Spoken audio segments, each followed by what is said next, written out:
Aloha, Kids Hurt Too Hawaii's Facebook fans. Thank you for joining us today on our Inside Times.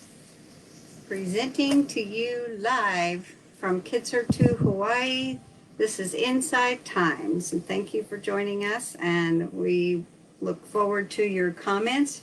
Here, do you have your phone so you can track right comments and we can be able to respond to questions or comments. And today's going to be a short program because we can't invite people in on our organization page, and we kind of want to stick to the organization page, so we're going to just talk to you briefly. I thought we'd talk about some of the things that we do at Kids Hurt Too that are designed for healing grief and trauma and why they work so well.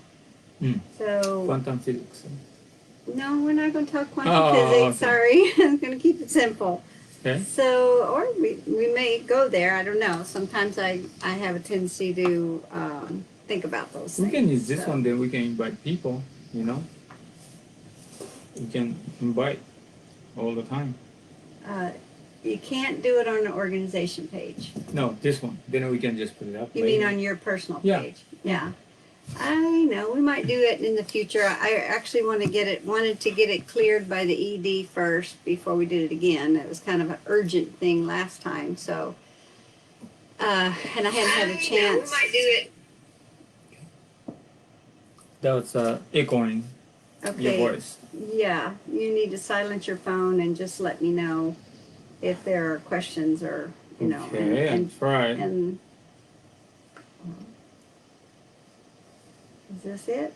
Yeah. Okay. So there we go. So one of the things I wanted to talk about today, Hiro, was some of the activities you've been doing since we haven't been able to provide in-person services at our facility.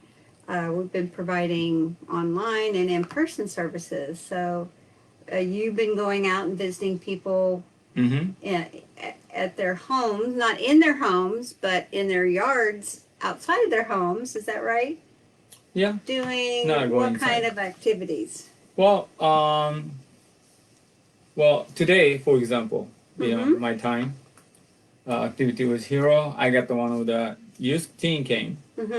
And then we did the how kind of practice run how to do the program protocol in a sense. So parent has to sign the form, waiver form, right, and then he has to sign a form. I think maybe not. And then we did a temperature. You know, ask a question. They have to do the survey. And do you have a fever? Do you have a headache and stuff like that? Then we did after he cleared by a TJ. Then we did the temperature things. Yeah. And so you're practicing what we're going to be doing when we do provide in-person services at our facility. That's what we're going to do. And with the youth today, and so the questionnaires, the temperature checks, and everybody's wearing a mask, right? And everybody's keeping physical distance. Right. I think the hardest part will be helping children keep physical distance. I'm not sure they really understand why we have to be physically distant and especially separate. Little guys.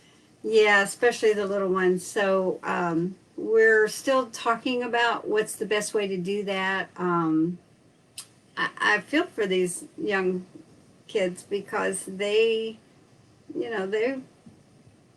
are children. They just want to play. They want to be with their friends. You know, and we're having challenges understanding all the things that we have to in order to be physically safe, healthy, and anyway, so I think it's harder for children, so we'll have to identify what's going to be the best way, and we're kind of looking to the schools to guide us on that. Right.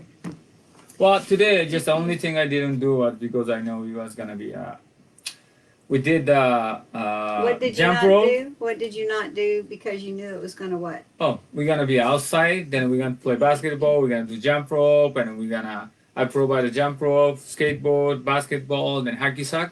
So I didn't use a shield. Ah, the shield. Yeah, because outside, and I'm gonna have a distance. But if Yeah. I have to do inside activities, like Staff will be wearing a shield. shield. Yeah. The PPE, Mhm. Personal protection equipment. Yeah. Shield, So, masks, all right. the things. Yeah. Mhm. Okay. So you didn't use the Yeah. shield. Mhm, Yeah. mhm. Then I after that, before and after I spray that equipment and after of course I sprayed Lysol. Mhm. You know so and then I asked him to bring his skateboard and his basketball. So we didn't exchange the board. We just had a You didn't on our do. basketball. You didn't do the skateboards. We did. Oh, did he A have little bit. helmet? Knee Yeah, I pads, brought and that. elbow pads. I You brought. have those. Yeah. Okay, good. It was So hot. yeah. Oh, well, we didn't wear the knee pad because we didn't do that much. So, but elbow, all the hot. It was hot. Yeah. Yeah. Helmet. But those all are hot. important things to make sure that all the children are using. If you're going to do skateboard, that they wear their Right. helmets, they wear their elbow Right. pads, their knee pads. 'Cause Mhm. those are the things that are most likely to get injured severely, and those are Yeah, PPE. we're thinking to go to a skate park, a skate park next time, and we go boom. No, but we just he wants to just check it out. So, Yeah, well, it's close. You could walk down there. Yeah, we can walk down there. So, what other kinds of activities have you been doing when you go to people's homes? The jump rope. Mhm. And then a quote, I can do the juries, the one we did with That's the kind of hard people. to do outside. Yeah, but some people have a night and park and, windy day cannot, rainy day, But painting, yeah, remember we did a painting, outside with Naomi-san. Right, like she came Yeah. to our home, Right, and then we had to be right. distant and still wear masks and The other things I did was, some family, could come to my place, so I just give them a little okay. shared my plant, Seeds of Love, the one started by Dennis Kim, Yeah. our board member, Mhm. and then they're pretty stoked about getting Little plant therapy. little plant. Yeah, Mhm, I have a bunch of plants You're if doing you a want. lot of plant therapy. Yeah, so if you need bell pepper, is that bell pepper? Little kind. Sweet peppers. Sweet peppers and Sweet peppers, little small miniature Onion sweet and, peppers. He's got extra plants. taro. I have a lot of taro, Mhm. and then hina, Spanish moss. So, let's talk about a couple of things. Like, how do you think some of these activities are addressing their need for processing grief or healing trauma? Do you have some ideas about that, or? Well, when I think that way, I was gonna do the kids love this activity, slimy thingy, slime making. That is a very Okay, we're talking about the one you've already done. Yeah, bees. It's a reorganized, How the about basketball, Basketball? and skateboarding and jump rope? How That's a- is that relevant to healing trauma of or course processing grief? moving. Moving is healing, Right. and then also diving. For example, the teen who came today, he loves basketball, but he hasn't played basketball 3 months. Wow. 3 months. Skateboard, a couple months. Mm-hmm. And then jump ropes, he hasn't done like a long time. Mm-hmm. So it Yeah, is. it might make more sense to our viewers to understand how specific activities help with specific issues in children's lives, but we have confidentiality, so we can't really share with you how these activities help. But we can give you generalities. For example, many of our children who who participate are missing a father in their lives. You know, either from divorce or death or separations, abandonment. So they don't have a male role model to play sports with, to play basketball, to Right. do skateboarding, you know. So when you do those things with them, you are providing them with a positive male role model that they may not have in their life that can then hopefully give them some future reference to look back and say, oh, hero was there for me. And we see that happening when some children who participated as young children grew up and then came back to Kids Are Two to say thank you or to be a volunteer like LKK. You know, that's one of the things they share with us is that having you as a male role model, and we have many facilitators who are good male role models. We need more facilitators to be male role models for the children. So we're always trying to encourage men to get involved, take the training, become facilitators, because it does have an impact on them for, you know, over the long run. In the immediate needs, you know, that their father's missing, you fill that void. But in the long run, they can look back, and they have told us that they look back, and that because you, hero, were there. Oh, Jamie was there, you know. Yeah, right. It's KK different is there. facilitators. Yep. Exactly, exactly.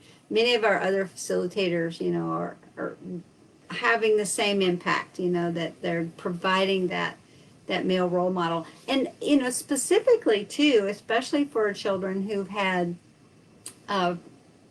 fathers who maybe were abusive, then they see a positive male, you know, relationship and role model in their life. They have the opportunity to have a positive interaction and to feel safe with a male. So in that specific situation, those are healing for children, healing those chasms of lack of positive male in their home, or missing a parent, a father, because he's died. And you know, sometimes it's never the children's fault, actually, that the father can't be there, but it still leaves a void in their life, and it has an impact. And so by coming to Kids Are Two and having those positive role models, so thank you. Otherwise they kind of look for the, you know,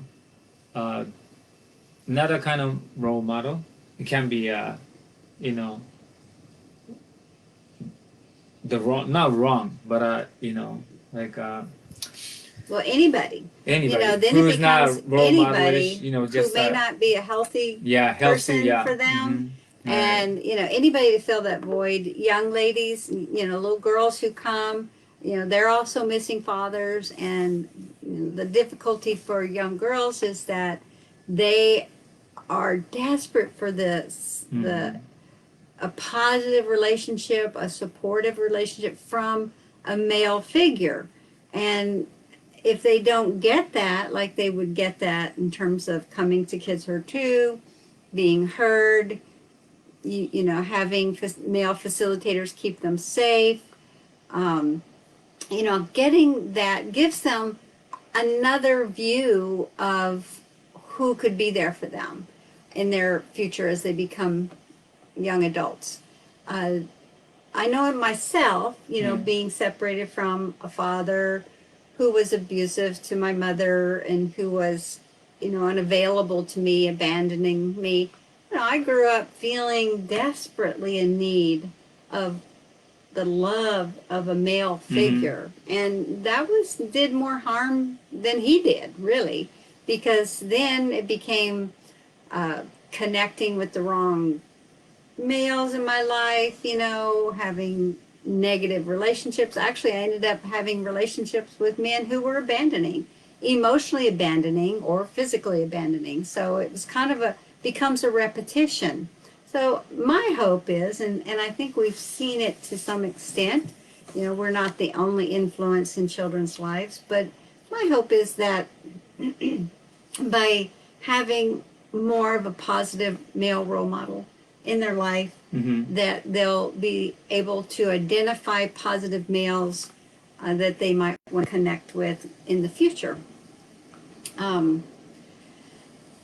Again, everybody has a lot of different influences, but that's one way I think that we can provide a healing resource.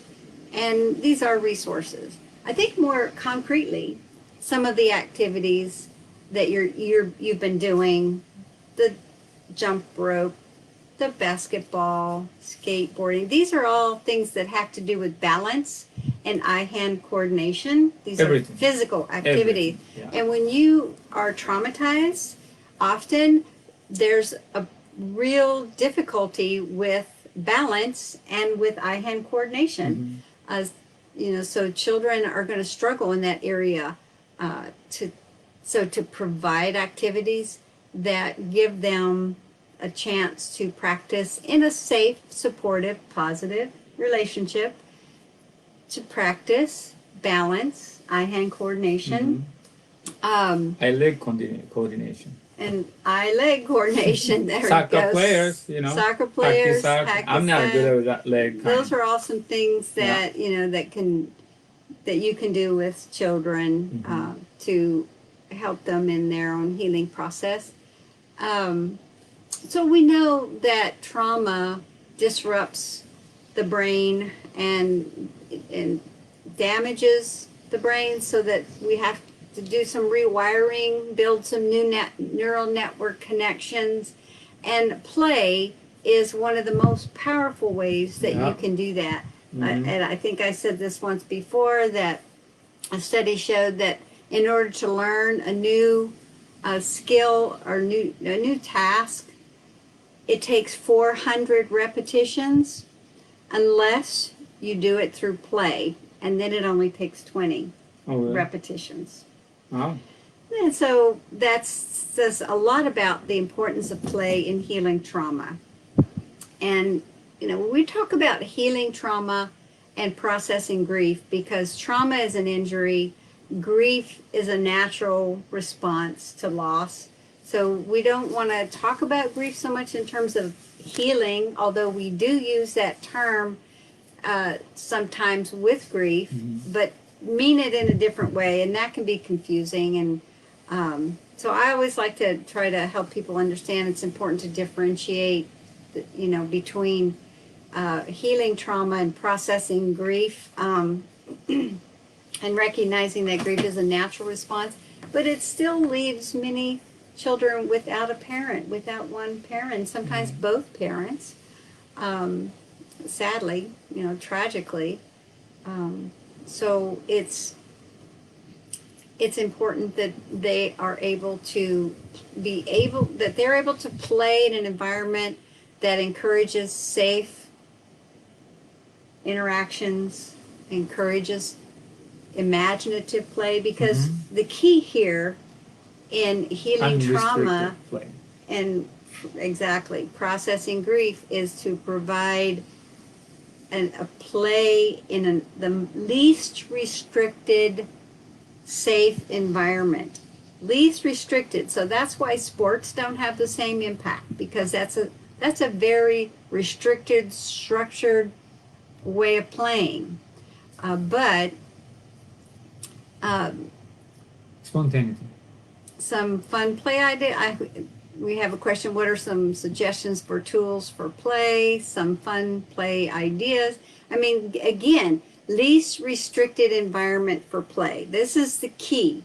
When you're thinking about play, it's not restrictive, least restrictive if you're telling somebody how to do it and what to do, which is kind of the difficulty we're having in terms of opening our services, is that in order to keep that safe distance, we have to think about maybe structuring. Oh, we have to structure. Yeah. The play a little more. So, not spontaneity. So that's going to interfere to some extent, and we have to think about what kind of activities that we can provide for children that's going to be therapeutic, but at the same time a structured activity. Mm-hmm. So a career, and I know over the years I've taught, people all over the country on how to do programs like Kids Hurt 2 or like the Dougie Center, which is what Kids Hurt 2 started out Mm-hmm. as being modeled after. And it is, but some people had to do a time limited structured activity based program. And what I always said was that it's better than nothing. Mm-hmm. And what I've learned over the years from people doing different models is that it still works Right. to provide them, Right. With some kind of structured activity. It I mean, still works. with being with somebody positive, role model. Yes, that's a key. I think if there's one person very positive, like a role model, Mm-hmm. can change that one child, the life. Yes, that's right. And studies have shown that time and time again, it only takes one person Mm-hmm. to be that unconditionally accepting presence in a child's life that can shift their life from negative to positive Mm-hmm. overnight. I mean, it just takes that one person. And That's so why it's so important, to have our volunteers and to they're trained and understand grief and Mm-hmm. trauma, and then also they can differentiate their grief and trauma from theirs and children's. Another thing to think about in terms of activities, fun things to play, is that we know that the more tactile a play activity is, the more therapeutic it is. Mm-hmm. And it helps for children to express emotions, to work through difficult emotions. So it helps with regression. And a lot of people think maybe regression, kids shouldn't regress, which means they're acting like they're younger than they really are. But actually regression can be a good thing. No, it's a very good thing. healthy, So they go back to the feel safe time. Exactly. If they cannot go back, then they're gonna. Yeah. They're always going to be in fear or in that trauma mode, that self-protective mode. And you can regress, and people do regress back to a safer time, time when they felt safe. Mm-hmm. And they can then bring that feeling of safety forward into what they're doing now. And so tactile activities, sand play, that's, what you're talking about, playing with the dirt, slime, with dirt through plants. Going to that loi is a great thing to do. Great thing to do. Catching and making a poi. Yeah, there's a lot of things that are culturally based that work really well with children. Mm-hmm. We can think about, as parents, how can we provide those kinds of activities that are very tactile and fun. And we train our volunteers in how to work with children who are doing art activities, because I'm thinking in terms of painting. Finger painting is always a good tactile one. It's messy, but it's very good for tactile work. The key with any kind of craft or artwork and that we train our facilitators in is not to put a value on it, not to say, oh, that's really pretty, or how nice, or what a good job, because then you're judging it. And we really want to be unconditionally accepting presence. And so not to judge it, but to say what you see by saying, what are the colors? Oh, I see you put a lot of red, and there's some yellow, and there's a little bit of blue, and you're making a big circle or a little circle, or you're making a square and it has a triangle on top. Oh, it looks like a house. You can do that. But you don't say, what a pretty house, or what a nice painting, or what a lovely picture, because that's a judgment. And especially when we're doing group work, because children are listening. And you might be saying to one child, what a pretty picture, and the other child is doing a picture, is thinking, well, they're not saying mine's pretty, so mine must not be very pretty. So it's important to be willing to play with children in whatever capacity without judging them, without saying, oh, good job, or, good work. I mean, it's easy for us to do because I'm sure it was done to all of you that you were told, what a good job, you did good, what a pretty picture, you know. Those are just really common ways of communicating with children. The difference here is that we're providing a therapeutic environment, and a therapeutic environment is free of judgment and free of putting a value on their expressions. So we just really want to make sure that we're not behaving in the same way that you would if you weren't providing a therapeutic environment. You know, the classroom, for example, is not a therapeutic environment. It's an educational environment. Right. And so there's a different set of skills that go with that than coming into a program like Kids for to Hawaii that wants to provide and does provide therapeutic services. So all of that, you know, brings me back to what I kind of started with, was thinking about how our